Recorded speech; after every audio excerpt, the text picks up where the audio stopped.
So here we go. My first ever stock talk with Redcliffe. So explain who you are, what's your journey in investing. And I noticed that you do have a YouTube channel. You can pump it if you want and explain what is the future plans of your company. Obviously, when I say company, I mean your channel. Sure. So hey guys, I'm EBS Invest. So if you guys are ever in the Ryan Williams Discord, I'm usually in there a lot. But generally, my investing journey started when I was about 16 years old because I started buying and selling sports cards, which, doesn't really sound like a lot, but sports cards could be an investment because, you're hoping that the player does well. So I really spent a lot of time and energy trying to understand the sports card market. And then once I was 17, I started watching YouTube videos on like stocks and ETFs and whatnot. And I forced my parents to get me a custodial brokerage account. So when I was 17, starting in February, which is about 5 months ago, I just started investing in stocks and putting a lot of my money into that. And I had a job. And then I turned 18 in April, and it just kind of has snowballed since then. I've gotten a lot more intelligent, and my investments have gotten better, and I that's kind of where I'm at today. But I would say for my YouTube channel, I'd like to grow it to at least 100 subscribers by the end of the summer, and I feel like it's a good way for me to help people my age try and understand investing because it can be so complex. So that's kind of my story. So you're more the new investors that came like in 2021, right when I guess you could say the COVID sell off, right? Yes, definitely. Like I'm currently my portfolio is all negative. Like I haven't made any money technically. So it's been hard, but I think it's also a good learning experience knowing that, it's not always going to go up. Yeah. A lot of people who are following the narrative that's pushed by a lot of these big time YouTubers fall for that trap. They're like, oh, it's only going up. But is it right now? No. Exactly. Yeah, But I don't know if you guys watch Everything Money, but I know Everything Money is going after some of the crazy YouTubers. yeah, So, I just love Paul. That yeah, just Paul's cool. that's who I am too. Like I tell people I was raised on sugar-free cookies. Basically means that my father taught me straight how it is. He didn't sugarcoat anything. So when Paul's talking or teaching, especially new investors, the truth, the full honest truth, it resonates with me because he's not sugarcoating anything. Exactly. So I've seen that you have received some stock from your grandfather in one of your videos, right? It was Yeah, what correct. stock was it? So the stock was IBM. So my grandfather worked for IBM for like 31 years. So over the course of that time, he obtained lots of shares. So when he passed away, um, there was five brothers and sisters. He had five kids. But so my dad ended up getting a portion of those shares. And so every year for my birthday, I would just get a share. And of course, IBM hasn't gone anywhere in 5 years, but the dividend's nice, and I figure the stock's free, so why not just hold it? Okay. So are you more a dividend value investor or sorry, the dividend growth or dividend value type of investor? Probably dividend growth. I mean, I do understand and value companies, but for example, like I'd rather go out and buy um like Microsoft compared to HP. Like HP is like the value investor, like it's perfect, Paul says it hits 8 pillars. But for me, I'd rather just pick Microsoft because I I just feel that the growth's there. So I'd say I'm definitely in the dividend growth investor category. Yeah. mm, For my journey, I have I kind of started in 2017, I guess you could say, but on and off for a long time. Um, did pretty not really not like super well or not even 1%, but I think at the time me not knowing anything, I did quite well. But unless like you, I looked on YouTube on how about stocks and I excuse me, I found the dividend community. And so I was like, oh, I'm gonna be a dividend investor because it sounds awesome. Make money while you sleep, in a Sure. sense. Then I think it was like 2020 or 2021. I stumbled upon Paul and everything money, and it kind of changed me from dividend investing. I mean, I picked stocks that have dividend investing, dividends. Sorry, Hmm. but I think I'm more, I guess you could say, overall value. I kind of stay away from dividends. I mean, if I get dividends, that's great. It helps Sure. me my portfolio. I think I'm more valuing investing as a whole instead of just focusing on the dividend. What value plays have you picked up since you started becoming more of a value investor? Um, Actually, Baba, Really? Alibaba, yeah. It took a while before Baba, but also like Chevron, Exxon. Um, Actually, let me pull up my portfolio. Were the gas companies before the big gas rise? It was after a little bit. Oh, okay. Again, I mean, I had Chevron in the past. I've seen it. Sure. Um, but for me, it was a little bit after the rise. I think it was like, mm, I can't remember exactly when. So I'm gonna share my screen Okay. on Zoom for you to see what I have. Okay. I have 50 holdings. I know some people like that's a lot, but to me, it's I can manage it. As long as you can manage it and you feel comfortable with each company, then that's all that matters, in my opinion. Yeah. I mean, right now I don't have a lot of money because I do have a child, so I kind of spend more money with providing for my child. Yep. So yeah, overall I'm down 18%, but that's fine. That's about a little bit where the market is. But this is Friday for me. I'm up almost 2%. Nice. So here's my tech portfolio, and I'm using M1 Finance. Okay. So tech, I have Apple, Microsoft, Nvidia, Cisco, HP, Intel, and Qualcomm. A lot of these are chip makers, and I'm also including Apple as a chip maker because they do make the M1 and M2 chip. Yep. Even though there's not a level like Nvidia, Intel, or Qualcomm. Cisco is because I am in cybersecurity. Well, I'm a student, and I have to interact with a lot of Cisco products, and I've seen the value of Cisco. They're the they're the modern day IBM, I guess you say. Okay. Okay, let me close this because this is kind of in my way. There we go. But my biggest holding, and this is Apple, because I like you, I value Apple and Microsoft more than any other company because they're going to grow, even though they're a big company. They're going to grow regardless. Yep. Overall, yeah, with the whole tech sell off is kind of hurting this pie, I guess you could say, down 34%, but that's understandable.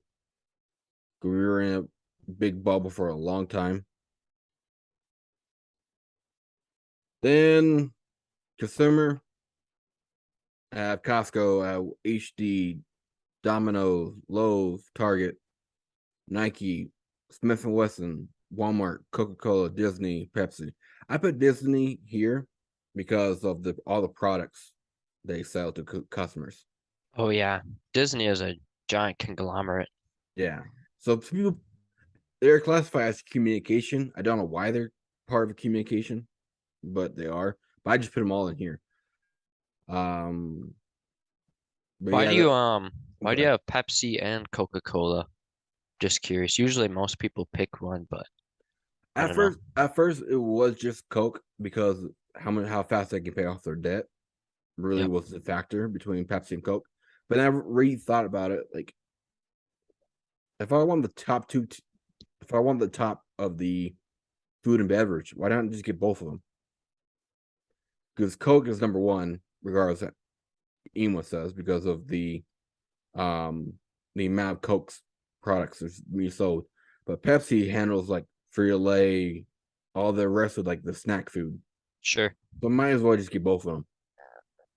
And surprisingly, Domino's actually and Costco has been my biggest gainers. Disney's down almost 50%. Nike's down 30% for me. Target's down 36. So I do like the Domino's. I didn't pick up any. I don't know if you watched Joseph Carlson, but he picked up Domino's, and I thought that was a interesting play. yeah, see, I bought it at, on March 4th. Then look at this. Slowly over time. Nice. So yeah, I'm up 21% on Domino's so far. Yeah, he actually is the one that caught my attention about Domino's. Hmm. Here's my growth plays. I have Adobe. I have Facebook. I'm gonna still call it Facebook. I don't care what the name change. I'm still calling it Facebook. Then Amazon, Berkshire Hathaway, Google, and Alibaba. I'm actually surprised that's down this far. But yeah, this is my overall Okay. trend on Alibaba. But right now, where is it at? Actually, surprisingly, it's actually down. But yeah, that's it for that one. I mean, I'm just quickly go through this. Banks actually did really well Friday, Yeah, there was a nice little bank rally. but I'm thinking about getting rid of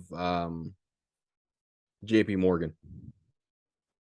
How come? You gonna get a different bank or just get rid of JPM altogether? Get rid of it because of the whole halt of their buyback program. Okay. So it's because they're halting it, they're here. Yeah, Nosedive, miss earnings, a pause that to me that's a fundamental change. So that does not I do not like that.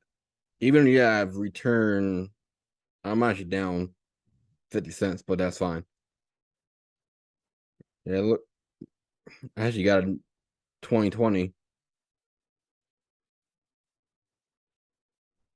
But yeah, I'm thinking about using that money I would have got for the $13 and put it into somewhere else. I just can't figure out where.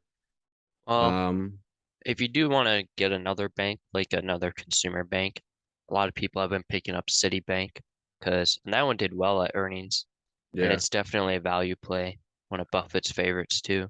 yeah. So this But is my hedge against the market.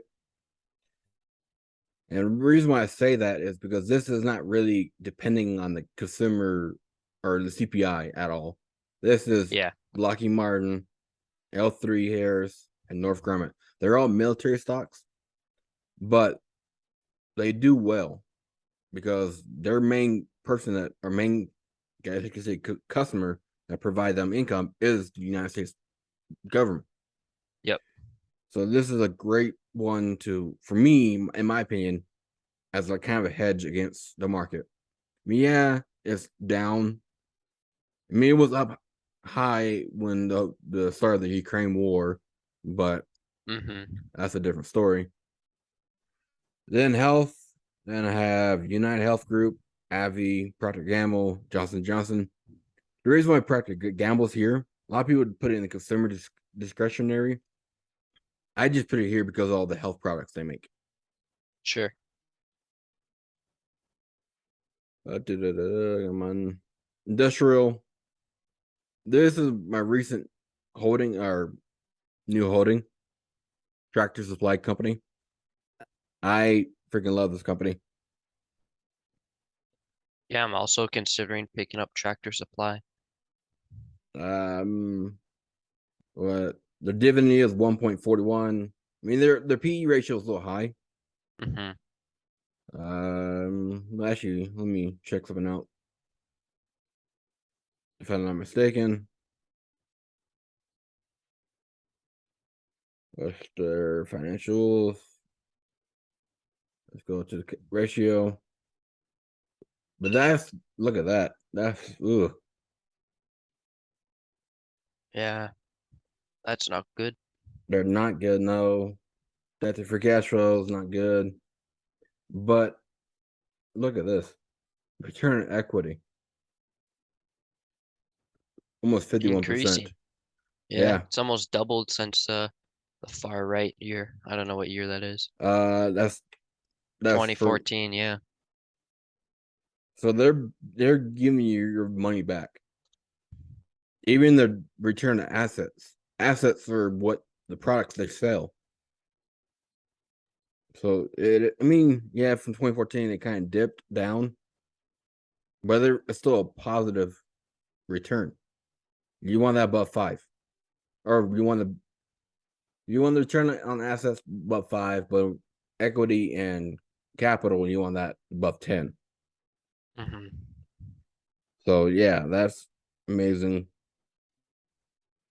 They have a low payout ratio too for you to look at. That's good. So, but yeah, that's that. I'm thinking actually either splitting that $13 up between Tractor Supply Company or Cummings or Texas Instrument. Mm. I think I'm more Hey, spending that money into the industrial side. Got Waste Management, UNP, and Caterpillar. Waste Management has actually been the best value for me. Huh. I just barely. Oh, what did I do? What am I doing? you're inside Caterpillar. Well, I don't want to be. So I just barely picked this up on the 21st of June, and look at that. Nice. So, some real estate have extra storage space, public storage, reality income, or, yeah, Stag and Vici. Is Vici another Joseph Carlson play? Yes, it was. But actually has been beneficial for me. True. I'm up 32%. Oh, I'm up 46%. Stag, I'm down 30%. But I haven't heard any bad news really. Yeah, that's this pot this slice was 4 cents. Wow. But now it's back up to 33. Oh, I was just in that tech. Oh, I showed that one already. What one did I didn't do? Oh, communications. I just have Comcast Sure. and just look at this. It's a nice game. Yeah. What was Friday was up 3.3%.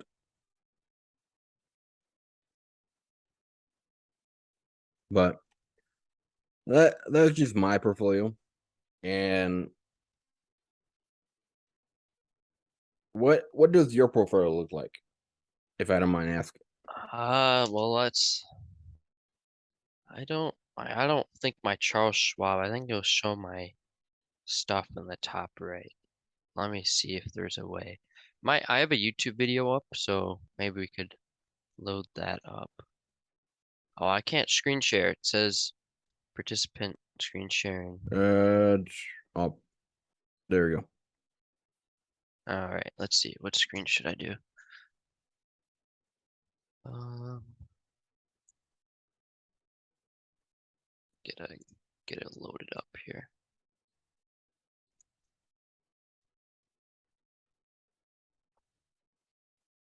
All right, you see my screen?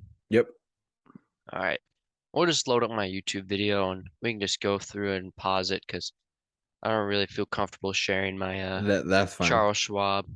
So I think there might be some sign in stuff I gotta do. So this is my YouTube channel, guys, if you want to check it out. Um, all right.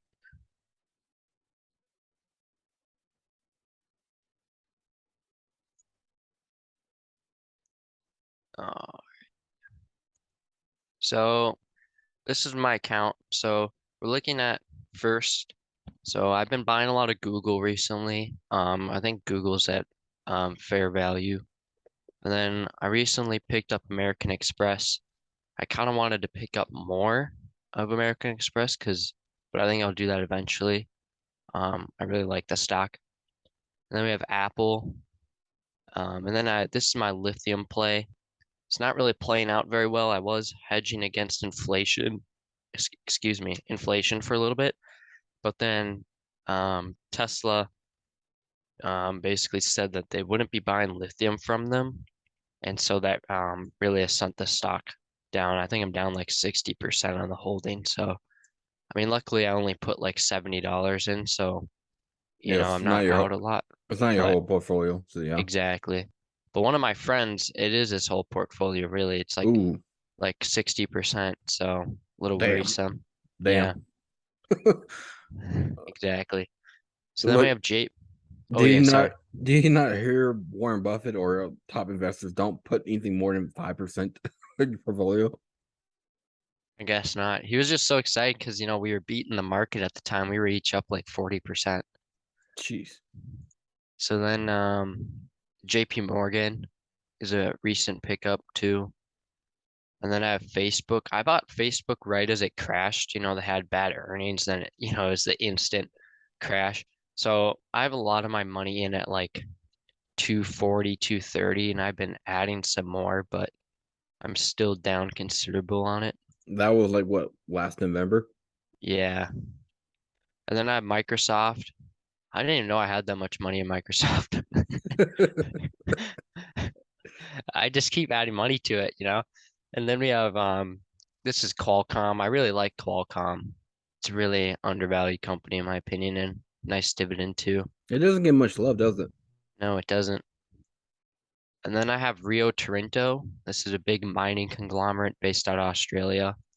So they Actually, pay a nice, I might pick them up as I get yeah, rid of JP Morgan.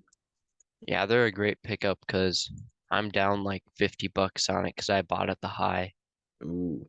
Because yeah, this is one of my new stock pickups too. It's called Stillwater Limited. They're the number one producer of platinum in the world, so they're a big mining company based in South Africa. And so I figure, rare earth metals will play an important role in the future. Yeah. Then we have Starbucks. Everyone loves Starbucks. So here's my thing about them. I Sure. love I love the products. I Hmm. think Paul said numerous times about Tesla. He loves the cars, but hates the business. Same thing with me. My wife loves Starbucks coffees and drinks. I do too, but I hate the business. Sure. Yeah. I did a recent video on Starbucks, and I mean, if you applied like the 5% growth rate with inflation, I mean, it's only worth like 50 to $60. I mean, you really have to hope that Starbucks grows well over the next 5 years. So, We can get to more of my point on Starbucks sure, after you get done. sure. And then this is one of my favorite holdings is T. Rowe Price. It's like 7% of my portfolio with Starbucks. They're each about the same. And I like every time I put money in, I always just put like $10 into each. And I've slowly dollar cost averaged my way in over the course of when I started. But I think T. Rowe Price is a very undervalued company. And then we have Target. Everyone knows Target. And then I have a small amount of Tesla. I actually only put $90 in. Like this is the $22 gain or whatever that is just purely from it going back up. So I think that's kind of cool.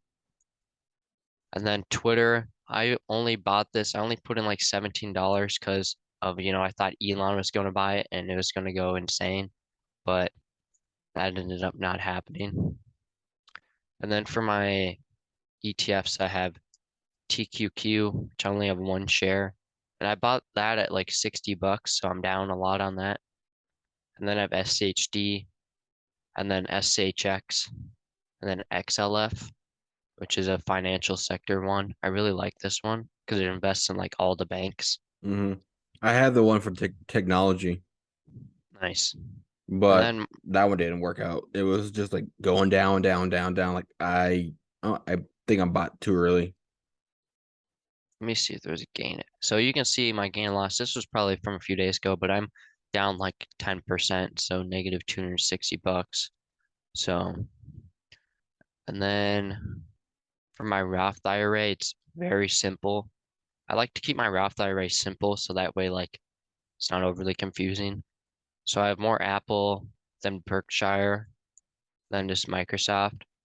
And then I just have SHD and SHX. So SHX is my S&P 500 ETF that I found. So I think collectively I probably have like 20 shares of this at the moment. So I'm thinking that's about. Sorry, you finish. anyways, that's my portfolio. I surprisingly enough, my Roth IRA is outperforming the market, so I guess that's kind of cool. Yeah. So I actually plan on whenever I get my Roth IRA up and running, um, to have about 50% in SPY, then in a sense the other 50% into like FANG stocks, like Yeah, Apple, Facebook, Amazon. But the end is typically Netflix, but Netflix has been going down. I mean, I think it was up Friday, but it just is it's evolving into a company that can't handle the pressure now with like Disney, all these other streaming sites. I think Netflix has a big issue because they make the shows, right, the Netflix originals, but they pay the actors so much money that it takes away the company's like overall just like free cash and just like ability to perform well. Um, I forget what show it was, but they were like paying this one actor like a lot of money, and I was like, really for a Netflix show? That's kind of absurd. I could be 100% wrong, but if I'm not mistaken, I think I saw last year that Adam Sandler signed a contract with Netflix, like 36 movie contract, Hmm. and it was like north of $60 million. Yeah, But I could be wrong on the amount of movies and amount of money it was for. But all right, let me go back sharing my screen. yeah, but Um, I okay, love the Roth IRA plan. I think people putting their money in the SPY or SP 500, it's an easy bet. It's like I think of it as like a house. It's like the foundation for your house. Like it'll go along with the market. Like you're not going to lose money as long as the market goes up. yeah. So your turn. You can continue now. So here is Starbucks, and this is my main issue with Starbucks. Was looking fine. Then I got to the debt of Starbucks. The current price of free cash flow is 25.31. That's outrageous. But look at this. Yeah, I think COVID was like Yeah, black swan year for them. yeah. But the year before, 32. Then year after, 29. Their debt to free cash flow. Yeah, I get that point. But look at this. Look at the returns. Look at the return equity. This is current. Well, that's That's not good. yeah. But do you think it's potentially just due to like COVID wrecking a lot of businesses and not all the Starbucks being open and China and other investments not being able to operate? Um, but you think about it, 2020 right here, their return equity is a lot lower than last year and the year before. Sure, that's true. So they were making the return back on equity better in during COVID and then last year than the year before. I think they just have like a lot of debt, so like when they were closed, they were able to use a lot of their money to pay down debts. Here's the total debt right here. And I'm using stock analysis, and if you see a comma, like a thousandth, like for example, for total debt, That's 23,000, billion. that's billions. Yeah, That's billions. Uh, where is it at? Then look at this. Net income 4.1 billion. Free cash flow 4.5. They have a lot more debt than both their net income and free cash flow. I do not like that, especially when interest rates are going up true.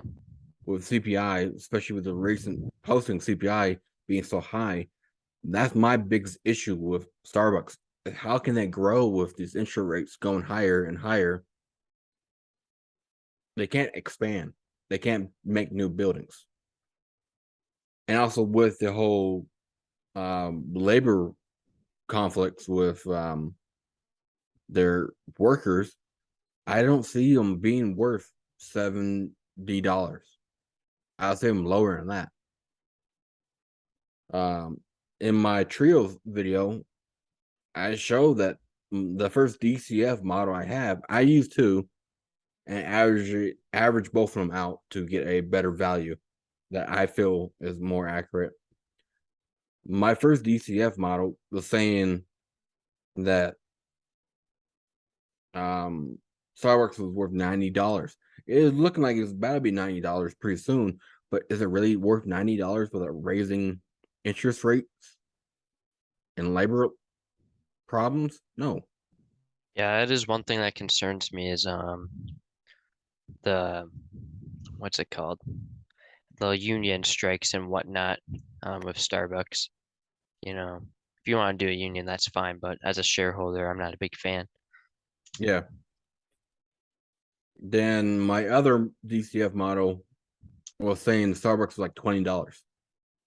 Like, whoa, where's the difference? I'm using both the same free cash flows, but why am I getting two different numbers? But you average both of them out to about, I think it was like $53. That one I see more accurate to the value of Starbucks, in my opinion. You may have a different opinion. I think it was like what, 80 something dollars for you. Yeah, so it was 80, and that was with 7% growth, and that was like average for I think that was next year. So we're looking at $80 for next year. And then I said if inflation, really hits them because people are going to be buying less coffee, because people have less money to spend, they're not going to go out and buy coffee as much. I said, I think I got a number of like 68 or 65 and like a buy price of like 50. And So then I said, well, if Target can grow at what they did in the past 5 years, growing at 15%. So I think I put in like 10, and at 10% I got like $90. the Target or Starbucks? Starbucks. So, You shortly said Target. oh, yeah, that's my bad. That's right. But yeah, so we got similar numbers to if inflation hits Starbucks hard, it was around $50. Yeah, I So think it. I think go ahead. inflation will definitely hit Starbucks hard. Yeah, I especially with think it that debt. probably already has, but Um, so with the remaining time I have of Zoom, I told you I have this crazy theory on how Apple can beat or try to beat Microsoft on the subscription based model. sure. Name all the subscriptions you will get for Apple if you can. Let's see. You can get iCloud. Um, you can get a subscription to like Apple Music. There's Apple TV. You can also get like Apple Protection, which I don't know if that's a subscription, but I guess you pay for it. But do they really bring in the money from those? I think they make good money off of iCloud, is Yeah, my that's knowledge. probably the best. That and music is probably the biggest ones that Yeah, bring in money. But yeah. here, but name Microsoft subscriptions. Yeah, Well, they have, Microsoft. You have Azure, the cloud. You got Microsoft Office, and you got Xbox. Those three just alone bring them more money for Microsoft than Apple. has with all their subscriptions, especially Azure. So here's my big theory on how Apple can compete better with Microsoft. They buy Sony. Their cash on hand is greater than Sony's market cap right now. And once they buy Sony, they still have money left over. So just think about it. And I put it in Ryan Williams' chat once. Um, if Apple buys Sony, I think Apple stopped putting Sony Vegas as a pre-installed app on their computers. So you have Sony Vegas as a video editor for video people of Sony. Then you have all the Sony cameras. So that's photography, video. You got PlayStation. PlayStation actually costs Sony more money to make than for the people to buy it. Yeah, I saw that. So in a sense, you're getting into this multi-billion-dollar industry, and also you're into the home appliances because Sony has a lot of like surround sound systems, so like that. Just think about that. You put a M1 or M2 chip in every single one of them, then raise it a little bit. Just think about it like a Sony Vegas, or not Sony, not sorry, Sony A3 or whatever the new camera is for Sony with an M1 or M2 chip in there. That thing's like outdo every single camera there is. Because that's probably like a red, the top cinema cameras. Yeah, Just think about that. And they can do subscription based modeling through Sony and through their own Apple stuff. interesting. I like the theory. I'm not fully on board with it, but I think it potentially could happen. I just don't think that Microsoft and Apple really try to compete. I mean, they compete, don't get me wrong, but I don't think the subscriptions between them two are the same. Like Microsoft 360 is Yeah, different than what Apple offers, and yeah. so But that's my theory on how Apple can compete with sure. Microsoft on their subscription based model, because Microsoft brings in more revenue through that model than Apple does. And Apple, in a sense, I feel like it's jealous of how much money Microsoft can bring. But Yeah. anyways, thank you, North, for Yeah, coming you're on. welcome. Yeah. Uh, I'll give you the video. But Yeah, thank I you recorded everyone it for too, so okay. hopefully it works. Thank you everyone for watching. Take care. See ya. Bye. See you guys. Bye.